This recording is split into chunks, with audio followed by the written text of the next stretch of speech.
The innocent man and the mysterious package Marcus Chen had always believed his life was ordinary. Working as a delivery driver in Neo Angeles, he spent his days navigating through the bustling streets of the sprawling megacity, dodging hover cars and delivering packages to corporate executives who barely acknowledged his existence. At 32, Marcus had accepted that adventure was something that happened to other people, not to quiet guys who lived in tiny apartments and ate instant noodles for dinner most nights. Everything changed on a Tuesday that started like any other. The morning fog hung thick over the city as Marcus loaded his delivery truck with the usual assortment of packages. Legal documents, medical supplies, birthday gifts, and corporate contracts filled the back of his vehicle. He had been doing this job for 5 years, and the routine had become second nature. Check the address, find the recipient, get a signature, move on to the next delivery. His route that day took him through the wealthy districts of the city, where towering glass buildings scraped the clouds and security drones hummed overhead like metallic wasps. The addresses on his list were familiar, mostly high-end offices and luxury, condominiums where the city's elite conducted their business behind reinforced walls and energy shields. The unusual delivery request came through his tablet just after lunch. The address was in the Diplomatic Quarter, a section of the city Marcus rarely visited. The buildings there were different, designed to accommodate various alien architectures and atmospheric requirements. Some had multiple gravity wells. Others were filled with exotic gases that would kill a human in seconds. The whole area buzzed with translation drones and security scanners that could identify a weapon from 3 blocks away. Marcus pulled up to the coordinates and found himself staring at a building that defied conventional description. It seemed to shift and change as he looked at it, with surfaces that appeared solid one moment and translucent the next. The architecture hurt his eyes if he stared too long, as if his human brain wasn't equipped to process whatever design principles had guided its construction.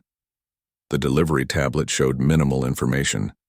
No company name, no recipient details, just an address and a note that payment had already been processed through diplomatic channels.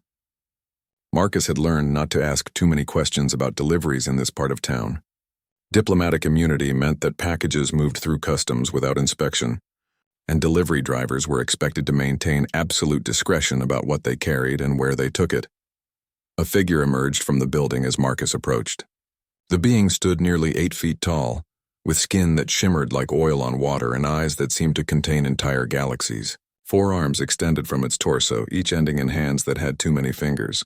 Despite its alien appearance, the creature wore what appeared to be an expensive suit, tailored to its unique physiology. The being approached Marcus with movements that seemed to flow like liquid mercury.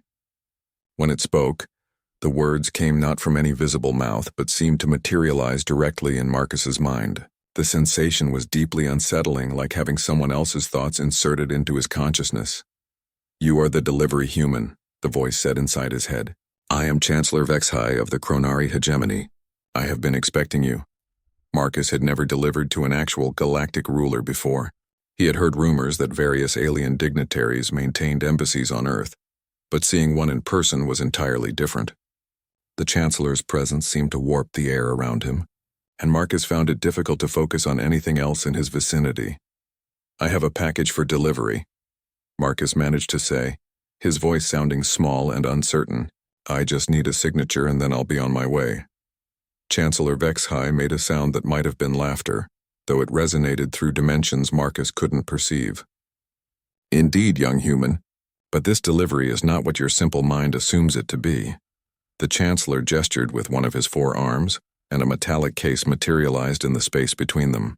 The object appeared to be made from some kind of adaptive metal that constantly shifted its surface texture and color. It was roughly the size of a briefcase but felt much heavier than its dimensions suggested when Marcus reached for it.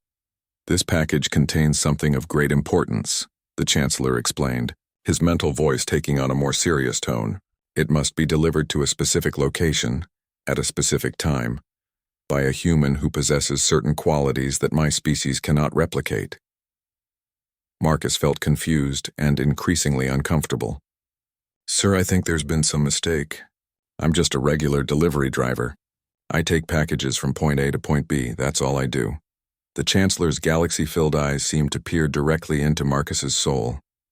"You underestimate yourself, Marcus Chen. Your species possesses capabilities that most of the galaxy fears and envies in equal measure. Your adaptability, your stubborn refusal to accept impossible odds, your tendency to find solutions where none should exist. These are not common traits among the civilized races of the cosmos. The weight of the package in Marcus's hand seemed to increase as the Chancellor spoke. Something about the metal case felt alive, as if it contained energy that pulsed with its own rhythm. Marcus noticed that his tablet had automatically updated with delivery instructions, though he hadn't seen the Chancellor input any information. The destination is coordinates that will take you beyond your city, beyond your planet's atmosphere, the Chancellor continued. The package contains something that could change the fate of multiple worlds, but only if it reaches its intended recipient. And only a human can complete this delivery.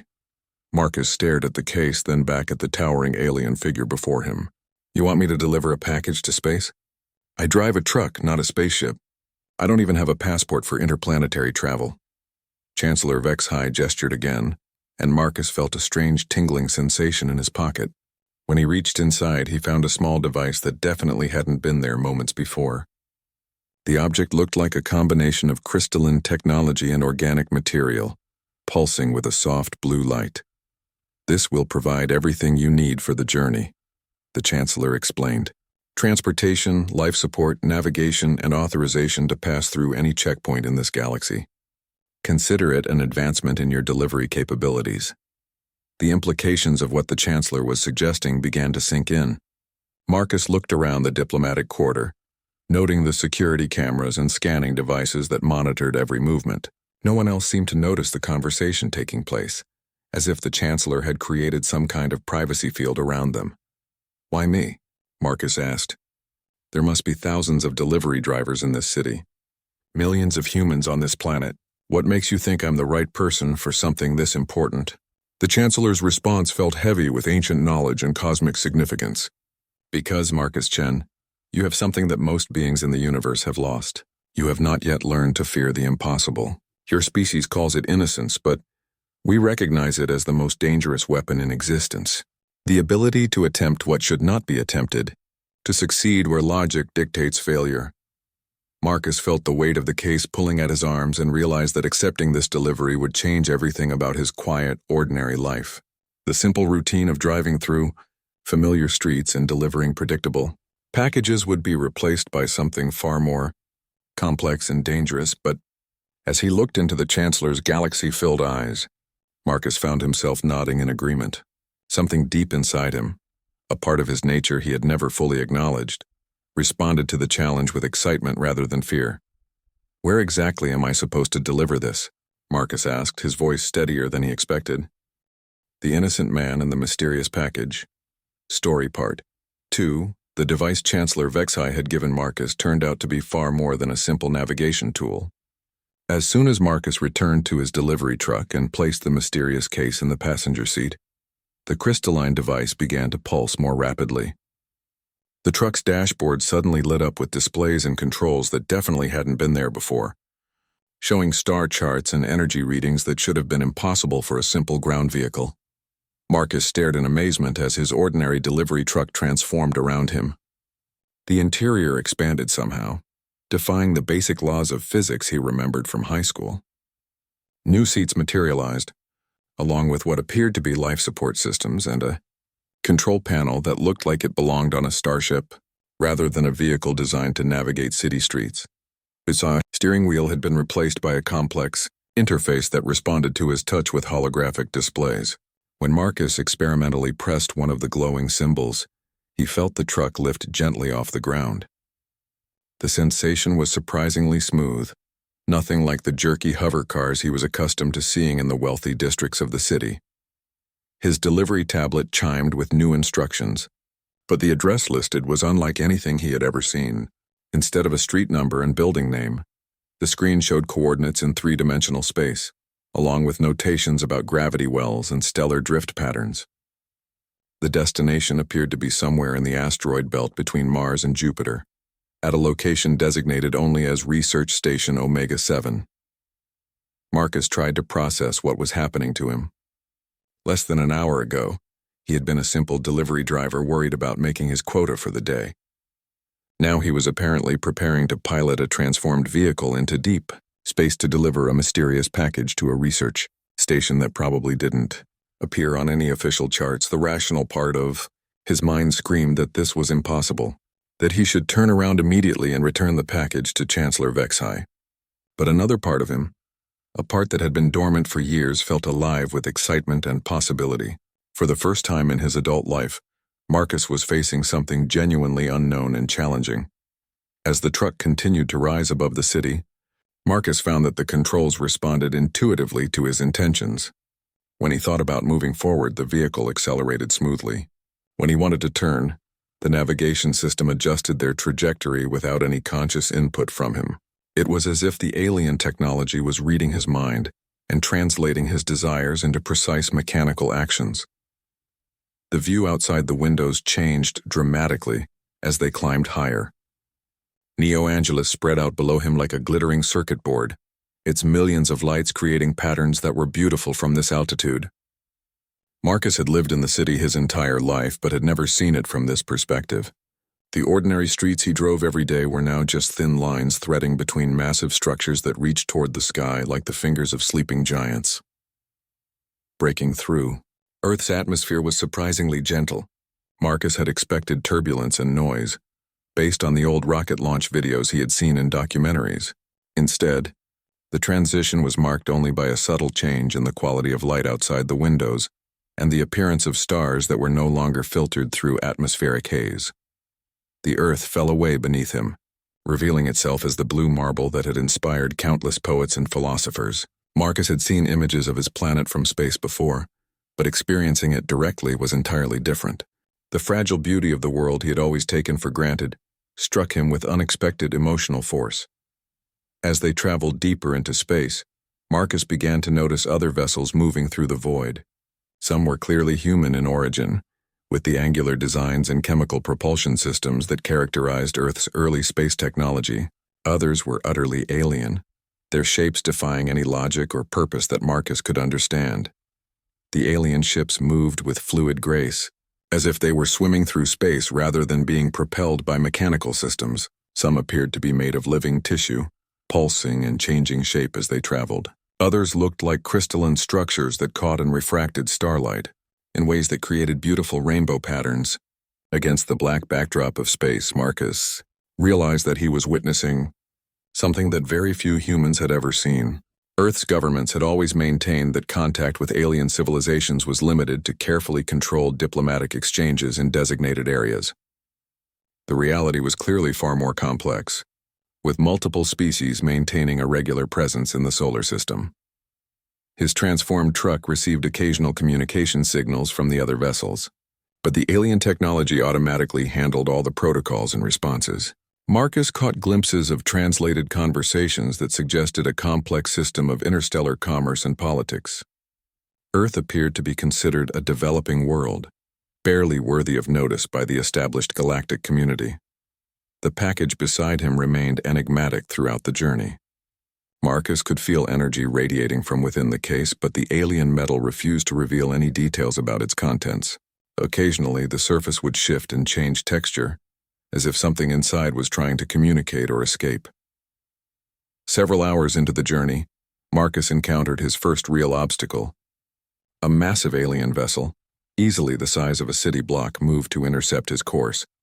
The ship's design was aggressive and militaristic, with weapon systems that were clearly visible even to Marcus's untrained eye. Warning signals began flashing on his control panel, and an automated voice started speaking in a language he didn't recognize. The crystalline device Chancellor Vexai had given him suddenly grew warm in his pocket, and Marcus found that he could understand the alien communications. The intercepting vessel belonged to something called the Hegemony Enforcement Division, and they were demanding that he submit to inspection and surrender his cargo. Marcus felt his heart rate increase as the massive ship positioned itself directly in his path. Weapon systems powered up with visible energy discharges, and he realized that he was facing potentially lethal opposition. The rational part of his mind urged him to comply with their demands and hand over the mysterious package. But something deeper in his nature rebelled against the idea of surrendering. The Chancellor had trusted him with this delivery, and Marcus found that he couldn't simply give up when faced with the first serious challenge. Human stubbornness, a trait that had gotten his species into trouble throughout history, suddenly felt like an asset rather than a liability. Instead of slowing down or changing course, Marcus pushed his transformed truck to maximum acceleration. The alien technology responded instantly, and he found himself racing directly toward the massive enforcement vessel at speeds that should have been impossible for any human-built craft. The aliens clearly hadn't expected this response. Their communications shifted from demands to threats and then to expressions of confusion and alarm. Marcus threaded his small vessel through a gap in their formation that appeared far too narrow to navigate safely. As he flew past the enforcement ships, Marcus caught a glimpse of their crews through transparent sections of hull. The beings inside looked remarkably similar to Chancellor Vexhai, with the same flowing movements and galaxy-filled eyes. But their expressions were ones of shock and disbelief, as if they couldn't quite process what they were witnessing.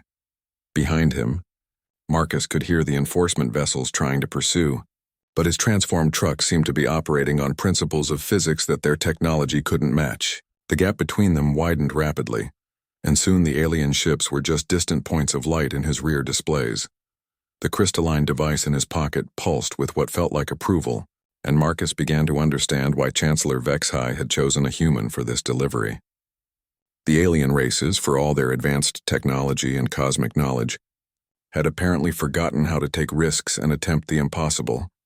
Humans, in their innocence and ignorance of what should and shouldn't be possible, retained the ability to succeed through sheer determination and refusal to accept limitations. It was a dangerous gift, but one that could accomplish things that pure logic and advanced technology could not. As Research Station Omega-7 appeared on his navigation displays, Marcus realized that his ordinary life had ended the moment he accepted the mysterious package. Whatever lay ahead, he was no longer just a delivery driver navigating familiar streets. He had become something new, something that bridged the gap between human potential and galactic reality. The Innocent Man and the Mysterious Package, Story Part 3 Research Station. Omega-7 defied every expectation Marcus had formed about space installations. Instead of the sterile metal structures he had seen in science fiction movies, the station appeared to be a living organism suspended in the void. Organic curves and bioluminescent patterns covered its surface, pulsing with rhythms that suggested a heartbeat on a massive scale. As Marcus approached the station, his transformed truck received docking instructions in a dozen different languages simultaneously. The translation system showed him everything from mathematical equations to color-coded emotional states, indicating that the station served as a meeting point for species with radically different communication methods. The docking bay that opened to receive him was unlike anything in human engineering. Instead of mechanical clamps and rigid connections, tendrils of some biological material reached out to gently embrace his vessel.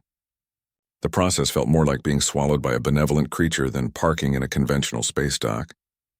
Inside the station, Marcus found himself in an environment that challenged his understanding of both architecture and physics.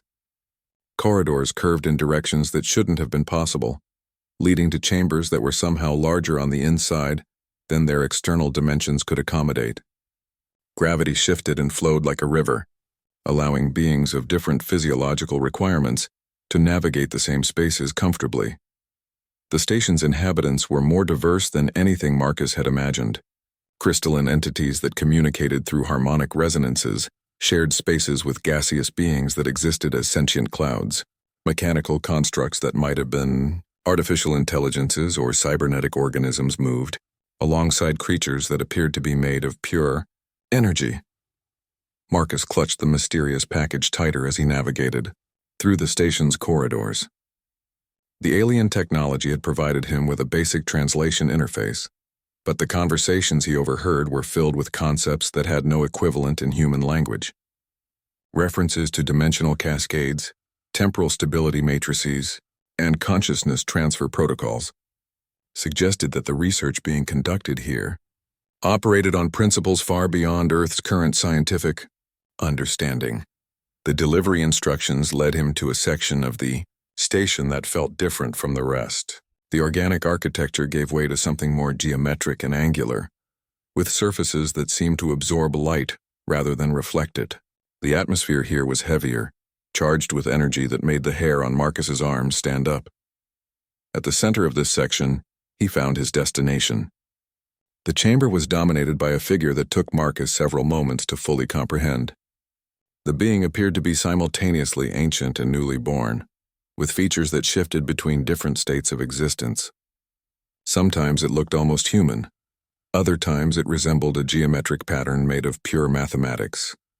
"You have brought the package," the being said, though Marcus wasn't certain whether he heard the words or simply understood them on some deeper level. "I am Dr. Synthet, and I have been waiting for this delivery for cycles beyond your species' current comprehension of time." Marcus stepped forward, still holding the case that had transformed his life so completely. "I'm supposed to deliver this to Research Station Omega-7. Are you the intended recipient?" Dr. Synthet's form solidified slightly, taking on characteristics that were more recognizably humanoid. "I am indeed the recipient, though the package you carry is not what Chancellor Vexhai led you to believe. Open the case, Marcus Chen. See what you have been entrusted to transport across the galaxy." With trembling hands, Marcus found the latches on the alien case. The metal seemed to recognize his touch and flowed away from the seals like liquid mercury. Inside, nestled in what appeared to be crystallized starlight, was something that made Marcus's mind struggle to process what he was seeing. The object looked like a miniature galaxy, complete with swirling arms of stellar matter and pulsing energy patterns that suggested the birth and death of entire solar systems. But as Marcus stared at it more closely, he realized that the structures within the device were not stars and planets, but something far more complex and purposeful. "It is a consciousness matrix," Dr. Synthet explained, his voice filled with reverence and ancient knowledge. "The preserved mind and memories of the last member of a species that vanished from this galaxy, millions of years before your world developed multicellular life. They were called the Architects, and they possessed knowledge that could reshape the fundamental structure of reality itself." Marcus felt the weight of cosmic history pressing down on him. "Why would Chancellor Vexhai give this to me? I'm nobody special. I'm just a delivery driver who happened to be in the wrong place at the wrong time." Dr. Synthet's form shifted again, and for a moment Marcus caught a glimpse of something that might have been a smile. "You continue to underestimate the significance of your species, young human. The Architect's consciousness could only be safely transported by a being whose mind operates on principles of intuitive leaps and creative problem-solving. Most galactic species have evolved beyond such seemingly primitive cognitive processes." The implications began to dawn on Marcus as he stared at the swirling patterns within the consciousness matrix. "You're saying that human thinking is somehow special? That we can do things other species can't?" "Precisely," Dr. Synthet confirmed. "Your species retains the ability to make connections that pure logic would reject as impossible. You can find solutions that more advanced civilizations would dismiss as irrational. And most importantly, you can interact with consciousness patterns that would drive most other minds to madness or dissolution." Marcus looked around the chamber, noting the complex arrays of equipment that surrounded them. "What are you planning to do with this consciousness?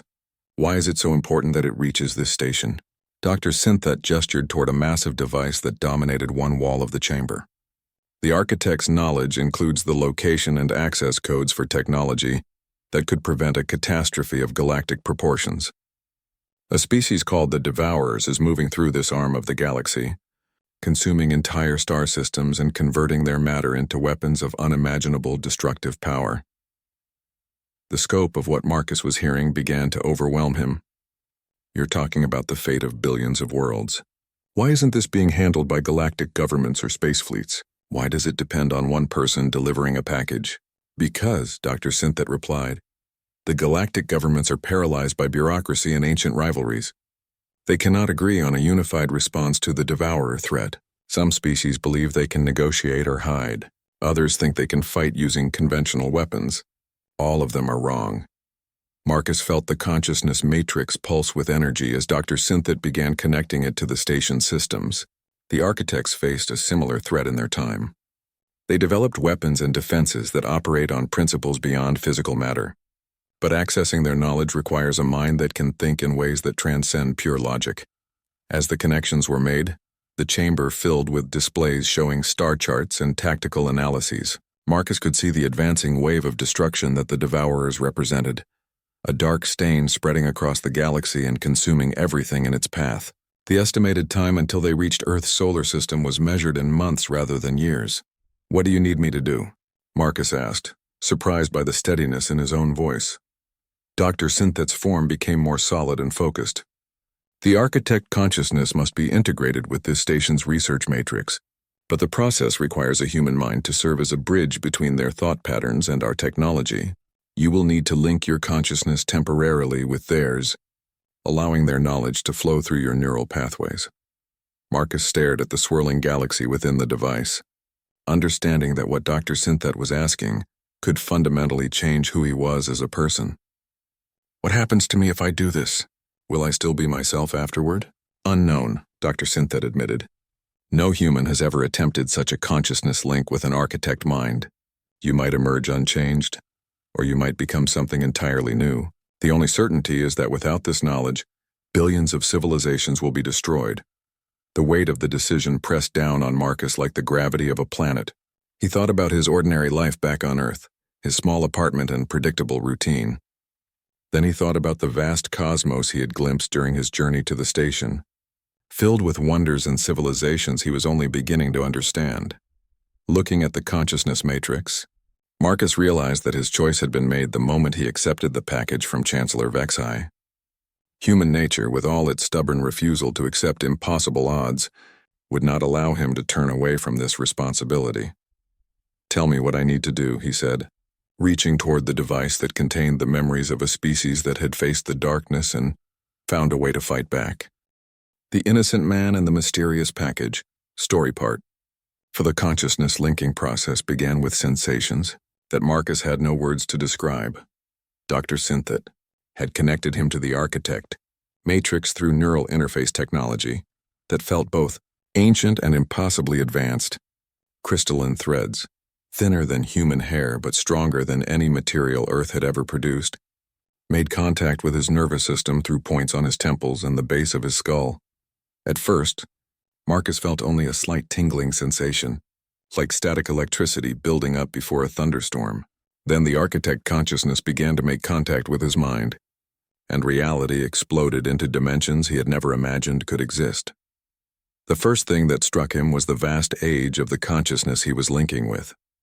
The architect mind contained memories that stretched back across geological epochs, witnessing the birth and death of entire galactic civilizations.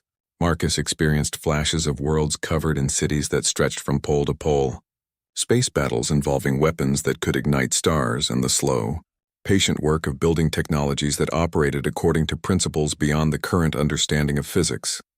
But along with the ancient memories came something else. A desperate urgency that had driven the architects to preserve their knowledge in the first place. Marcus saw through their eyes as the Devourers first appeared in their galaxy, emerging from the void between stars like a cancer that consumed everything in its path. The Devourers were not a single species, but rather a collective consciousness that absorbed and repurposed the matter and energy of entire civilizations. They grew stronger with each world they consumed, adding the knowledge and resources of their victims to their own capabilities. What made them truly terrifying was their ability to learn and adapt, incorporating the best technologies and strategies of conquered species into their ever-expanding arsenal.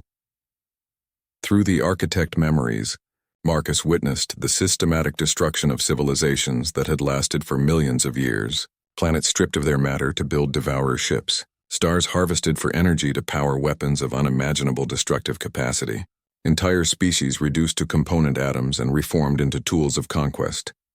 The architects had fought back with every resource at their disposal. Their technology was capable of manipulating matter at the quantum level, creating weapons that could destabilize the fundamental forces that held atoms together. They built defenses that existed in multiple dimensions simultaneously, making their worlds impossible to locate or attack through conventional means. But even their advanced capabilities had not been enough to stop the Devourers permanently. The enemy adapted to every strategy, learned from every defeat, and continued their relentless advance across the galaxy. In the end, the architects had been forced to make a terrible choice: sacrifice themselves to create a weapon that might be used by future civilizations when the Devourers returned. Marcus felt the weight of that sacrifice as the architect consciousness shared its final moments. The last of their kind had voluntarily dissolved their physical forms, encoding their knowledge and memories into the matrix that now pulsed with energy around him. They had hidden this repository of information in the space between dimensions, waiting for a species with the right cognitive characteristics to discover and use it. The knowledge flowing through Marcus's mind was overwhelming in its scope and complexity. He saw designs for weapons that could fold space-time to create impenetrable barriers, plans for ships that existed simultaneously in multiple realities, making them impossible to target or destroy. Most importantly, he glimpsed the location of the architect's greatest creation, a device they called the reality anchor. The reality anchor was more than just a weapon. It was a tool that could stabilize the fundamental constants of physics within a specific region of space, preventing the devourers from using their most powerful abilities. The enemy's strength came from their ability to manipulate matter and energy in ways that defied conventional understanding. But within the influence of a reality anchor, they would be forced to operate according to the same physical laws that govern normal matter. Dr. Synthet's voice reached Marcus through the swirling chaos of alien memories and cosmic knowledge. The integration is proceeding faster than expected. Your mind is adapting to the architect thought patterns with remarkable efficiency. Can you locate the information we need to construct a defense against the devourers? Marcus struggled to maintain his sense of self while swimming through an ocean of foreign memories and concepts. I can see it, he managed to say, though his voice sounded strange to his own ears. The reality anchor. But it's not just a single device. It's a network of interconnected nodes that have to be positioned throughout the galaxy. The complexity of what the architects had planned began to unfold in Marcus's enhanced consciousness. The reality anchor network required precise placement of thousands of nodes, each one calibrated to work in harmony with the others. The mathematical calculations involved were beyond the capability of any single civilization, requiring cooperation and coordination on a scale that the galaxy had never achieved. The galactic species will never agree to work together on something this complex, Dr. Synthet observed, reading the data as it flowed through Marcus's neural interface. Their governments are too fragmented, their priorities too divergent.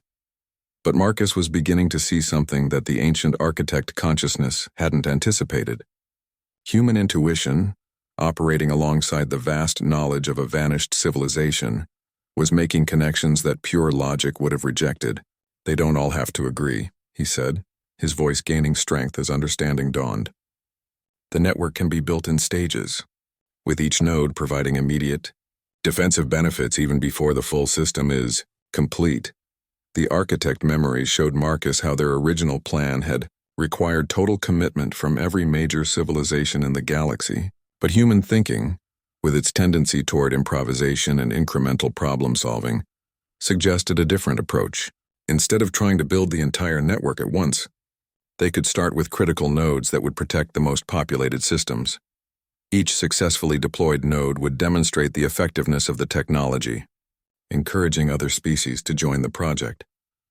The network could grow organically, powered by practical results rather than theoretical promises. It was the approach that played to human strengths, building something useful from incomplete, resources improving its value through action rather than explanation. Dr. Synthet's form became more focused as he processed this new perspective on the ancient plans. Your species continues to surprise the galactic community. The architect's strategy required perfect coordination, but your approach could work with imperfect cooperation. Marcus felt the architect consciousness responding to his human intuition with something that might have been approval. The ancient minds had been constrained by their own perfection, unable to conceive of solutions that were merely adequate rather than ideal. But sometimes adequate solutions implemented quickly were more effective than perfect solutions that took too long to achieve. The neural interface began to stabilize as Marcus found a balance between his human awareness and the architect knowledge. He could feel vast libraries of information settling into his memory, but now they felt like tools he could access rather than overwhelming floods of alien data. I can see the locations where the first nodes need to be placed, Marcus said, his consciousness now spanning multiple dimensional frameworks simultaneously. There are 12 critical points in this galactic arm that would provide maximum defensive coverage with minimum resource investment. Dr. Synthet activated additional displays around the chamber, showing star charts that updated in real time as Marcus's enhanced mind calculated optimal placement strategies. Several of these positions are in neutral space, unclaimed by any major civilization. But others are in the heart of established territories that have never allowed alien technology on their worlds. Marcus smiled, feeling the combined confidence of human determination and architect knowledge flowing through his thoughts. Then we'll have to convince them. And if the governments won't listen, we'll find other ways to get the job done. The transformation of an ordinary delivery driver into something new was nearly complete. Marcus Chen still existed, but he was no longer just a human trying to navigate an overwhelming universe.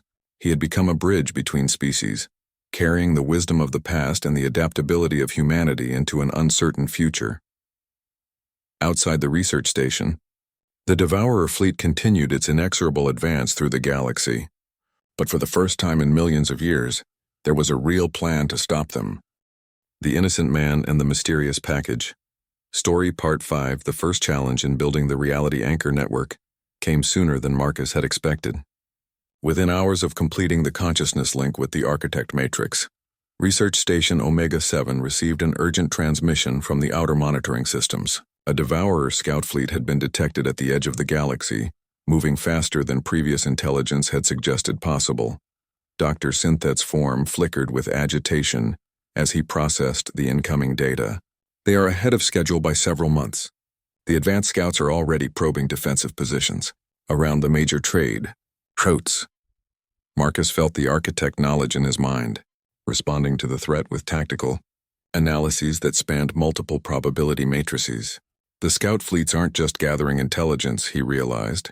His enhanced consciousness interpreting enemy movement patterns with clarity that surprised him.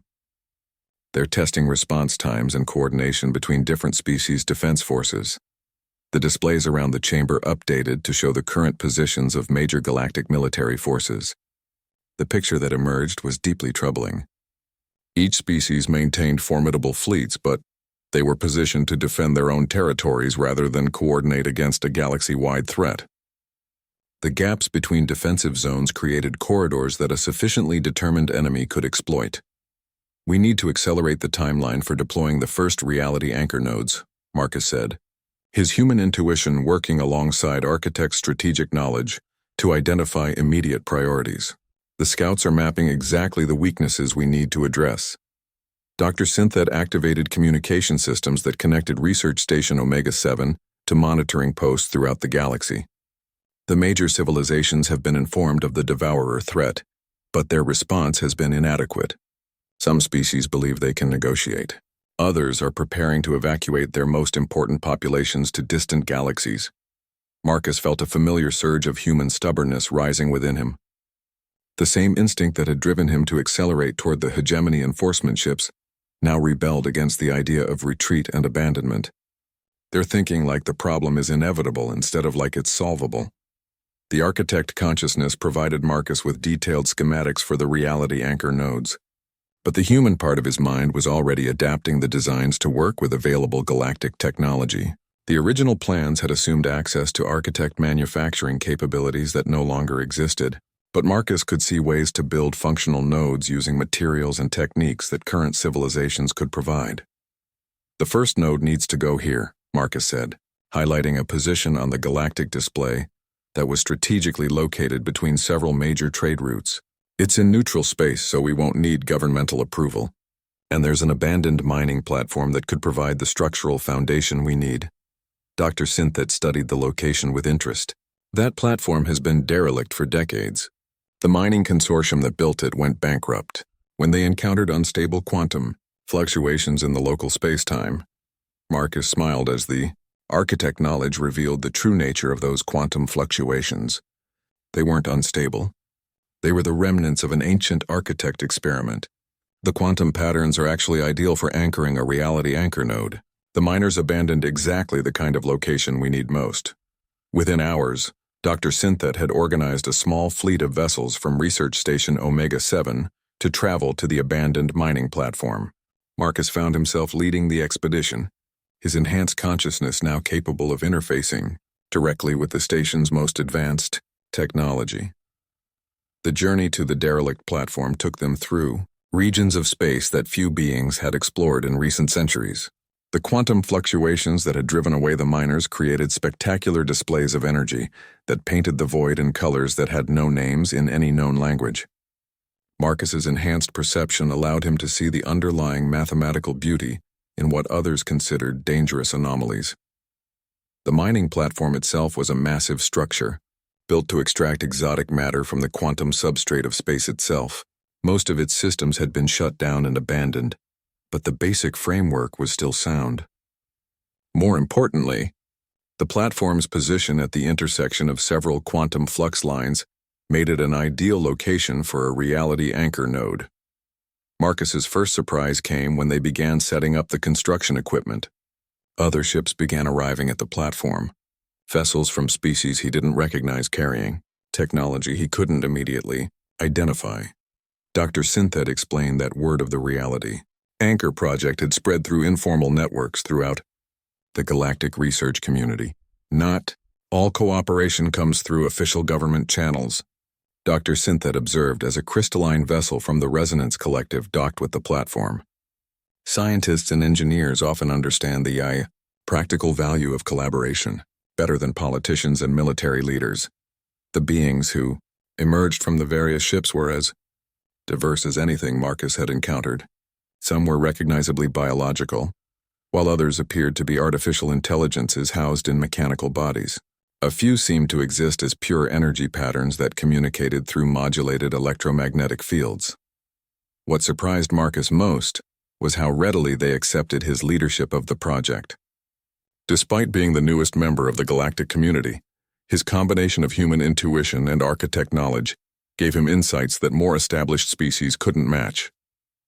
They listened when he explained how to modify their existing technology to work with the reality anchor systems. The construction process itself was unlike anything Marcus had imagined. Rather than building a physical device, they were creating a structure that existed partially in normal space and partially in quantum dimensions. The work required precise coordination between teams using radically different technological approaches. Marcus found that his enhanced consciousness could serve as a translation layer between species whose thought processes were fundamentally incompatible. When the crystalline beings from the Resonance Collective had difficulty understanding the temporal alignment requirements, Marcus could explain the concepts using harmonic frequencies that their minds could process directly. When the energy-based entities struggled with the physical anchoring requirements, Marcus helped them understand how quantum probability matrices could be stabilized using techniques derived from human engineering principles. The most challenging moment came when they attempted to activate the node for the first time. The reality anchor technology required precise calibration of forces that operated on scales from quantum to galactic. A single miscalculation could destabilize the local space-time and create a catastrophic cascade effect. Marcus stood at the center of the control matrix. His consciousness expanded to encompass multiple dimensional frameworks simultaneously. Through the architect knowledge, he could perceive the delicate balance of forces they were attempting to manipulate. Through his human intuition, he could sense when the mathematical calculations needed to be adjusted to account for factors that pure logic might overlook. Initiating quantum field stabilization, announced one of the crystalline beings, its harmonic voice resonating through the platform's modified communication systems. Marcus felt the reality anchor node coming online like a musical chord being struck in dimensions beyond normal perception. The quantum fluctuations that had plagued the region for decades suddenly settled into stable patterns. Space-time itself became more solid and predictable within a sphere of influence that extended for several light-years in all directions. "It's working," Dr. Synthet reported, his voice filled with something that might have been amazement. "The node is functioning within optimal parameters. Local reality is now stabilized against dimensional manipulation." But Marcus was already thinking beyond this first success. Through his enhanced consciousness, he could perceive how this single node would interact with the others they planned to build. The reality anchor network was not just a collection of individual devices, but a single vast instrument that would reshape the fundamental nature of space throughout the galaxy. "One down," Marcus said, his voice carrying the quiet determination that had driven humans to explore and accomplish things that other species considered impossible. 11 more critical nodes to go. As the various ships began departing the platform to spread word of their success throughout their respective civilizations, Marcus realized that the galaxy had taken its first real step toward mounting an effective defense against the Devourers. More importantly, different species had proven they could work together when faced with a common threat that transcended their individual interests. The transformation that had begun when he accepted a mysterious package from Chancellor Vex's HFY was now extending beyond Marcus himself. The galaxy was beginning to change, learning to think and act with the kind of adaptive determination that humanity had always taken for granted. The Innocent Man and the Mysterious Package, Story Part 6. The success of the first reality anchor node created ripple effects throughout the galaxy that Marcus hadn't anticipated. Within days of its activation, reports began flooding in from monitoring stations and deep space observatories. The Devourer scout fleets had altered their approach patterns, avoiding the stabilized region around the node with what appeared to be genuine caution. Dr. Synthet's analysis of the enemy's behavior provided crucial insights into their capabilities and limitations. The Devourers rely heavily on dimensional manipulation for both their weapons and defensive systems, he explained as they reviewed tactical data at Research Station Omega-7. Within the reality anchor's influence, they are forced to operate according to conventional physics, which significantly reduces their advantages. Marcus felt the architect knowledge in his mind responding to this information with strategic calculations that spanned multiple probability frameworks. The ancient consciousness had suspected that the Devourer's power came from their ability to bend the fundamental rules of reality. But seeing actual proof of this weakness was profoundly encouraging. However, the enemy's response to the first node also revealed the scale of the challenge they faced. Long-range sensors detected massive Devourer construction activities at the galaxy's edge, suggesting that they were building new types of vessels specifically designed to operate within stabilized space-time regions. They're adapting faster than the architect's projections indicated, Marcus observed, his enhanced consciousness processing threat assessments with growing concern. We need to accelerate deployment of the remaining nodes before they develop effective countermeasures. The political situation in the galaxy had begun to shift as well. Word of the successful reality anchor deployment had reached the major civilizations, but their responses varied dramatically. Some species, particularly those with territories near the galaxy's outer rim, were eager to support the project. Others, especially the more established core worlds, viewed the network as a potential threat to their sovereignty. Chancellor Vex-HFY arrived at Research Station Omega-7 3 days after the first node activation, traveling in a diplomatic vessel that seemed to exist in several dimensions simultaneously. His galaxy-filled eyes carried expressions of both approval and deep concern as he met with Marcus and Dr. Synthet. The Chronari hegemony has officially endorsed the Reality Anchor project, the Chancellor announced, his mental voice carrying formal overtones that Marcus hadn't heard before. However, several major civilizations are expressing reservations about allowing human-designed technology to influence fundamental physical constants throughout their territories. Marcus felt frustration rising within him, a purely human emotion that contrasted sharply with the ancient patience of the architect consciousness. They're worried about sovereignty while the Devourers are building invasion fleets at the galaxy's edge.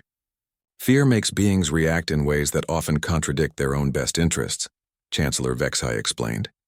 Many species have survived for millions of years by being cautious about accepting alien technology. The idea of deliberately altering the nature of space-time within their territories triggers instinctive defensive responses.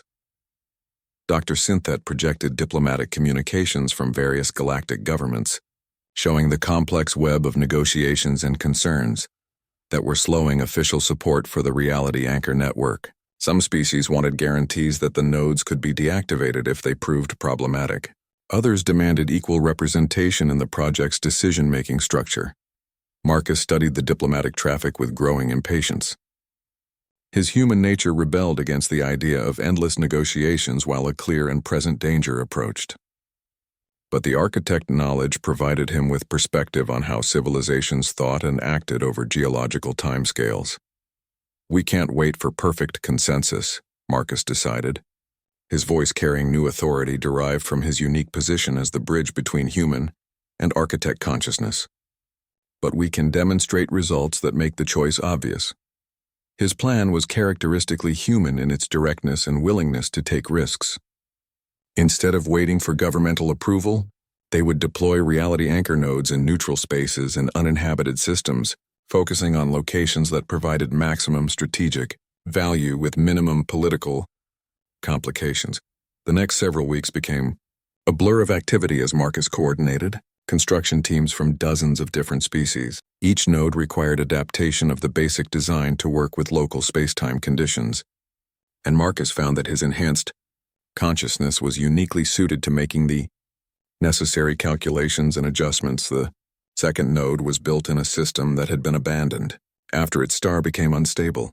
The quantum fluctuations from the stellar irregularities actually enhanced the node's effectiveness, creating a stabilized region that extended much further than theoretical calculations had predicted. The third and fourth nodes were deployed simultaneously in the contested border region between two rival species who had been engaged in low-level conflict for centuries. Within hours of activation, both civilizations reported that the stabilized space-time had eliminated the quantum interference that had made their disputed territories difficult to navigate and develop. Marcus began to see a pattern emerging that the architect consciousness hadn't fully anticipated. The reality anchor nodes weren't just defensive weapons against the Devourers.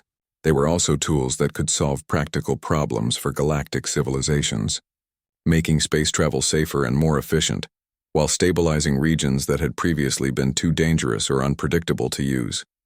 The fifth node provided the breakthrough that changed everything. Marcus had chosen to place it near a major trade nexus that connected several important commercial routes. The stabilization effect eliminated quantum storms that had plagued the region for millennia, reducing shipping times and increasing cargo capacity for all vessels using the trade routes. Within days, the economic benefits became impossible to ignore. Shipping companies reported profit increases of 20 to 30%. Planets that had been isolated by dangerous quantum conditions suddenly found themselves connected to major commercial networks. The node had paid for itself through improved trade efficiency before it had been operational for a week. Suddenly, the political calculations changed dramatically. Species that had been skeptical about the Reality Anchor project began requesting nodes in their own territories. The technology was no longer seen as a potential threat to sovereignty, but as an opportunity for economic and strategic advantage. Marcus found himself overwhelmed with requests for node deployments, but he also faced a new problem. The construction teams were approaching the limits of their capacity, and the remaining critical node locations were in some of the most challenging environments in the galaxy. The sixth node needed to be placed near a black hole whose gravitational effects created spacetime distortions that made conventional construction techniques impossible. The seventh required deployment in a region where multiple stellar phenomena created overlapping fields of exotic radiation. But Marcus was no longer working alone. The success of the early nodes had attracted attention from research institutions and engineering organizations throughout the galaxy.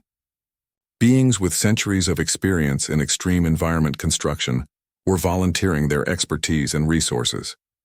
More importantly, Marcus's approach to the project had inspired other species to think in ways they hadn't considered before.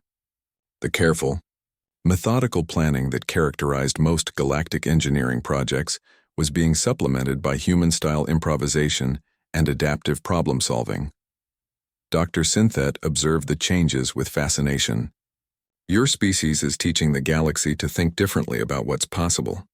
The concept of accepting imperfect solutions and improving them through iteration is spreading beyond the Reality Anchor project.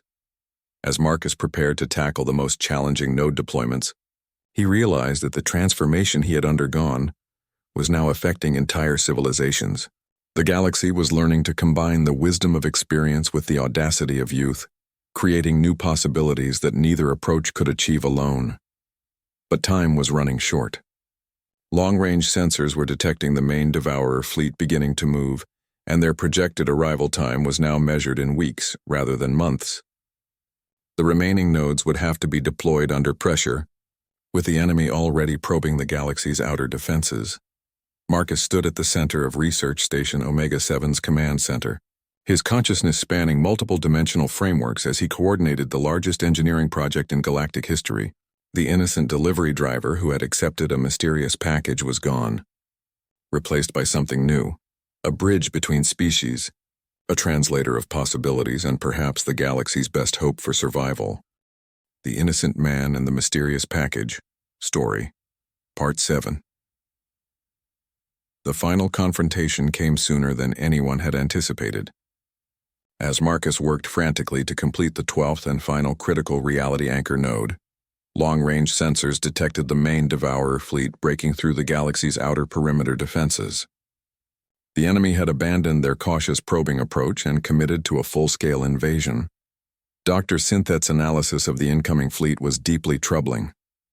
They have adapted their technology faster than our models predicted. The new vessel configurations appear to be specifically designed to operate within reality anchor fields. Marcus felt the architect consciousness stirring with ancient memories of similar desperate moments. The knowledge flowing through his enhanced mind showed him how the Devourers had learned and evolved during their previous conquest of the architect's galaxy. They were not simply destroyers, but cosmic predators who grew stronger with each civilization they consumed. The individual nodes won't be enough, Marcus realized, his consciousness spanning multiple probability matrices as he analyzed the enemy's capabilities. We need to activate the full network simultaneously to create a galaxy-wide stabilization field. The challenge was unprecedented in scope. The 12 reality anchor nodes were scattered across thousands of light-years, each requiring precise synchronization with the others to create a coherent network effect. The timing had to be perfect down to quantum-scale measurements, and any delay or miscalculation could result in catastrophic resonance cascades. Chancellor Vexhai materialized in the command center, his galaxy-filled eyes reflecting the gravity of the situation. The major civilizations have finally agreed to coordinate their defense efforts, but their fleets alone cannot stop the Devourer advance. Everything depends on your network activation. Marcus stood at the center of a command matrix that connected him directly to all 12 reality anchor nodes. The neural interface technology had evolved during the weeks of construction, creating a system that allowed his consciousness to exist in multiple locations simultaneously. He could feel each node as if it were part of his own body, sensing the quantum fluctuations and energy patterns that would need to be harmonized. Initiating network synchronization sequence, Marcus announced, his voice carrying across communication channels that reached every major military command center in the galaxy. The first challenge came from the node near the black hole. The intense gravitational fields were creating temporal distortions that made synchronization with the other nodes nearly impossible. Marcus had to adjust his consciousness to operate across multiple time frames simultaneously, compensating for the relativistic effects that threatened to destabilize the entire network. The second critical moment came when 3 nodes had to be brought online simultaneously to create a stabilization triangle that would anchor the rest of the network. The mathematical precision required was beyond the capability of any purely mechanical system, requiring intuitive adjustments that only a human mind enhanced with architect knowledge could provide. As each node came online, Marcus felt the fundamental nature of space-time beginning to change throughout the galaxy. Reality was becoming more solid, more predictable, forcing the laws of physics to operate according to consistent principles rather than the chaotic variations that the Devourers exploited. The enemy's response was immediate and violent.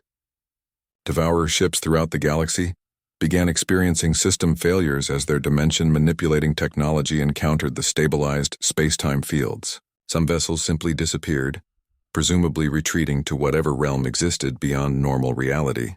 Others began behaving erratically, as if their controlling intelligences were struggling to comprehend a universe where their fundamental assumptions about physics no longer applied. But the main Devourer fleet continued its advance, and Marcus could see through the network sensors that they had developed new technology specifically designed to function within stabilized space. The enemy was adapting even faster than the architect consciousness had anticipated. Network stabilization at 73%, Dr. Synthet reported, his voice tight with concentration as he monitored the complex interactions between the 12 nodes. But the main fleet is still approaching. They will reach the core worlds before we achieve full network coherence. Marcus felt a familiar surge of human determination rising within him, the same instinct that had driven him to accept an impossible delivery, to race through enforcement blockades, and to link his consciousness with an ancient alien mind now focused on a single objective: complete the network activation before the Devourers could adapt to it. Through his enhanced consciousness, Marcus could perceive the enemy fleet as a dark stain spreading across the galaxy's spiral arms. But he could also see something the Devourers couldn't: the way the Reality Anchor Network was creating new possibilities for defense and counterattack. All military forces. This is Marcus Chen coordinating the Reality Anchor Network. He broadcast across all galactic communication channels. I'm transmitting tactical data that will show you how to use the stabilized space-time fields to your advantage. The information flowing through Marcus's mind included architect knowledge about weapons and defense systems that could only function within stabilized reality fields, technologies that had been theoretical possibilities for most galactic civilizations suddenly became practical options. Ship-mounted reality projectors could create localized stability, fields that made vessels immune to dévorer dimension manipulation attacks. Quantum torpedoes could be guided with unprecedented precision through space-time that no longer fluctuated unpredictably. Most importantly, the coordinated fleet actions that had been impossible due to quantum interference could now be executed with mathematical precision. The battle that followed was unlike anything the galaxy had ever seen. Instead of the chaotic, unpredictable conflicts that characterized most space warfare, the engagement unfolded with the precision of a vast musical composition. Ships from dozens of different species moved in perfect coordination, their actions synchronized by the Reality Anchor Network's influence on local spacetime. Marcus found himself serving as both conductor and participant in the battle. His consciousness expanded across the entire galaxy to coordinate defense efforts while simultaneously maintaining the delicate balance of the Reality Anchor Network. Through the network's sensors, he could perceive every aspect of the conflict, from individual ship movements to the grand strategic patterns that determined the battle's outcome.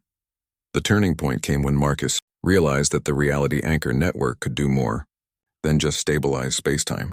By carefully modulating the quantum field interactions between nodes, he could create localized reality distortions that would trap Devourer ships in regions where their adaptive technology couldn't function.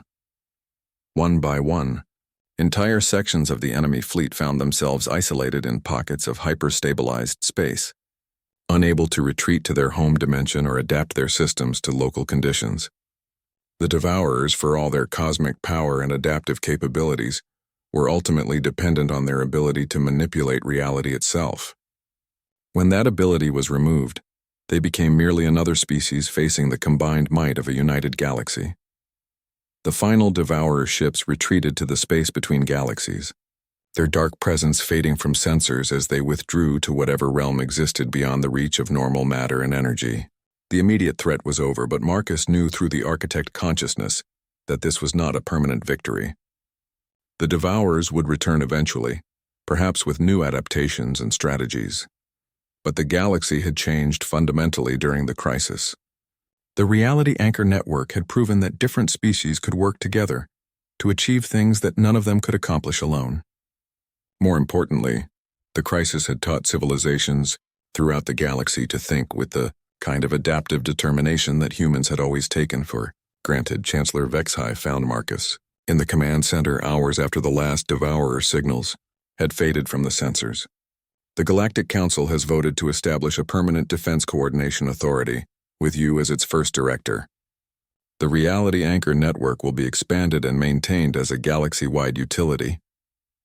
Marcus looked out at the stars visible through the station's transparent walls. His consciousness still expanded across multiple dimensional frameworks, but increasingly grounded in his own human identity. A few weeks ago, I was worried about making my delivery quota for the day. And now you have delivered something far more valuable than any package, the Chancellor observed. You have delivered the galaxy's future. As Marcus contemplated the magnitude of what had been accomplished, he realized that his transformation from an ordinary delivery driver to a galactic coordinator was complete. But more importantly, the galaxy itself had been transformed. learning to combine the wisdom of ancient experience with the audacity of human determination. The package he had accepted from Chancellor Vexhai had contained more than just an architect consciousness matrix. It had contained the potential for an entire galaxy to discover what humanity had always known.